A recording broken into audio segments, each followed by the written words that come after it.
As we are laboring to steward the gospel and be faithful to Jesus and his great commission here in North America and around the world, we've been learning using 4 fields as our training, pursuing no place left vision.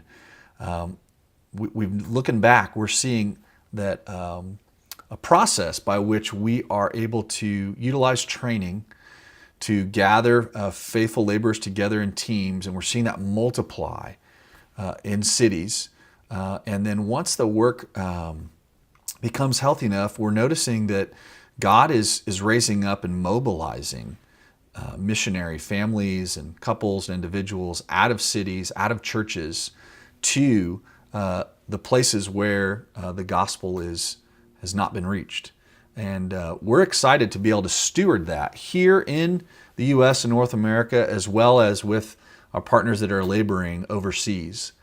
And so just want to share with you this Great Commission pipeline, what this has looked like and what we're laboring towards at E3. We've got the catalyst, or the missionary that goes in with training, using the 3-touch training, using the 4 fields intensive training, and the whole point of the training is to give people the tools and look for the faithful, but to form what we're calling is a team. And a team is just a group of believers that are gathered together around an NPL vision that's either as big as their city or as small as their oikos or their street. And we value both of those. In fact, I think a city vision is actually a collection of many smaller visions together. So do they have a vision? And then are they committed to a weekly rhythm of getting together in a 3/3 group and going out in the harvest together? So meeting to go through the 411 and the commands of Christ and the long-term discipleship. And in some cases it'll be church, in some cases it'll be as a training team. But then are they willing to go out in the harvest together every week? Either prayer walking or House of Peace search, or setting up appointments to engage their oikos with the gospel. But if they've got the vision and the weekly rhythm of 3/3 and harvest, we would call that a team. And we want to train to find leaders, to find generals, but we're noticing, especially as we're doing like a non-residential model, we're training in other cities, is teams are what's lasting. And as we see the work progress and the gospel's going out, teams are multiplying. We're seeing disciples and churches multiply and forming what we're calling a city coalition, which is just a number of groups and churches and networks, organizations that are laboring together towards a vision of no place left for their city. So as we have a broader focus on training across a city, we're able to find more laborers and teams that are working together. As the movement progresses, if we want it to be healthy, we need to make sure we're providing coaching 60 to 90 days a year, investing in these leaders. We also need to consider schedule and rhythm and how to begin communicating with other teams. So just kind of learning how to do that on a citywide level. And lastly, we're noticing, it's worth mentioning here just because they're so catalytic, is these residencies, these no place left residencies, or some cities call them a cohort, which is just taking this weekly rhythm of 3/3 and harvest, adding a training element, and over a 1 to 2 year period, helping people learn how to make disciples and form churches. And these are highly catalytic, either with churches or mission agencies or networks within a city, for helping us get to movement and mobilize laborers. So this is our orality version here. And our goal here is not mobilization. Our goal is movement. We just want Great Commission stewardship. But as the kingdom multiplies, Acts 1:8, we see that God's heart is for the gaps. And so we're seeing the formation of what we're calling hubs, and that's just simply where we're seeing movement or emerging movement in a city.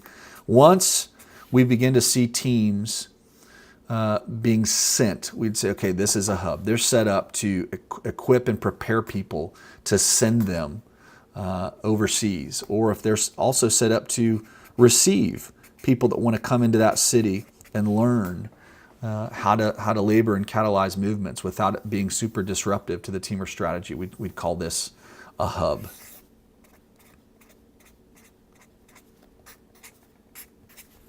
So they're able to receive and to send. And so this is how we've been laboring to form teams and coalitions and hubs. In fact, in some places when we do a 3-touch rollout, we'll notice that, like, for example, in Tulsa, we had multiple teams laboring. And so that was a city coalition. And Cedar Ridge Church is laboring with their residency, and now they've got 2 families that are going over to India to serve there. So now that's emerged as a hub. There's multiple cities that we are seeing in North America that are seeing movement or emerging movement that are beginning to now mobilize people out. So this allows us to be just to steward the work that we're seeing as we're laboring to form these teams. So now let's consider the bigger picture as we talk about this Great Commission pipeline. All right, if this is the ocean. I know not all countries are separated by water, but you get it. We've got these hub cities. All right, we're calling it in our home country a home hub. So because we're in America, we'll call this a home hub in America. If we're in China, and this would be a home hub in China. Okay, but for illustrative purposes today, we're talking about out of the North America or the United States. So we do have some unreached people group and some unengaged people groups here in the U.S. I've learned recently from a brother in Dallas that the United States has the 4th highest population of unreached, unengaged people groups in the world. So this is a mission field. So a home hub is where we're laboring towards movement in our city to try to catalyze movements of churches and disciples, 4th generation and beyond, and also able to mobilize to other cities, right, to form hubs in other cities in our country. But as we've got about 3,000 unengaged, unreached people groups in the world, and that's people groups that have never heard the gospel. And there are a few thousand more unreached people groups, that have 2% or less know Christ. And so we're aiming at these. We have, with that in mind, we have the formation of what we're calling field hubs, where we've got teams of missionaries that are using they're using 4 fields, the same training, same process, and they're laboring towards movement in partnership with nationals, right? We want to raise up national leadership that have local ownership of the core missionary task. So they're laboring with nationals to form these national home hubs. I'll just abbreviate them here, right? That are laboring to go after these unreached, unengaged people groups, either in their country or in another country. And as they do that, these national home hubs of, if you're in China, these are Chinese, that's their home hub right here. So they're on this side, going after the gaps locally or globally. So imagine then that somebody over here, without quitting their job, without having to sell their house, not that there's anything wrong with that, but they can step into the work either in their local church with a residency or a local team, and begin to learn how to make disciples and see the kingdom multiply. That we can see their character, we can confirm their calling through sacrifice, but we can also see their competency, and they can be mobilized as long-term missionaries in teams to the field and jump in with an existing field hub and learn how to do the work overseas in the heart of a movement in partnership with these nationals to either go after the gaps locally, or they can be here for a season, for a few years, and then be sent to another country to help establish a field hub there. So for example, we know that there's a emerging movement in Texas that has mobilized families to a few different parts of South Asia, where we've got some field hubs established and working with nationals to see movement. And we've got some folks that are being sent out of a church in Tulsa that are part of a residency that are going to go serve as part of that field hub. We've got a family that's in Hawaii that's being sent to go serve in this field hub before they get mobilized to another country in Asia. Here's where it gets exciting at E3, because what one of our strengths has been for several decades is short-term mission trips, expeditions. And so we can now use the expeditions, or continue to use, because they have been used strategically, but the short-term teams, we're able to utilize expeditions to be catalytic, both overseas and back at home. Imagine they do their first touch of training before the expedition, and the expedition serves as a second touch. And then when they come back home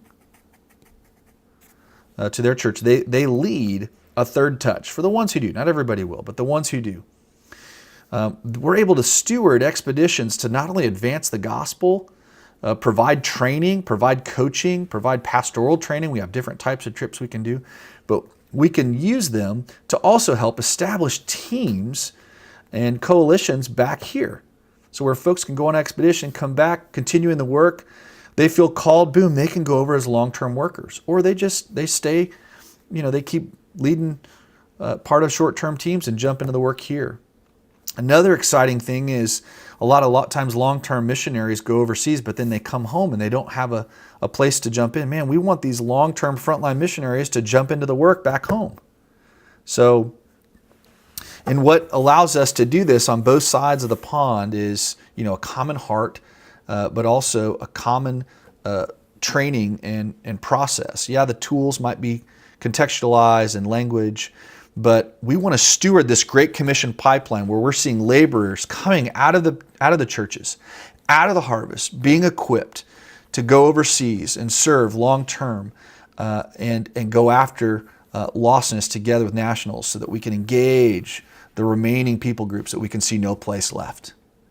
And this is exciting. And this is what we're calling the Great Commission pipeline. So I just want to ask, where do you see yourself in here? Are you part of a team? Do you need to start a team? Are you part of a coalition? And what are the barriers that we're seeing to each of these? And then as far as this goes here, where do you see yourself on this as part of the Great Commission pipeline? Because we need everyone.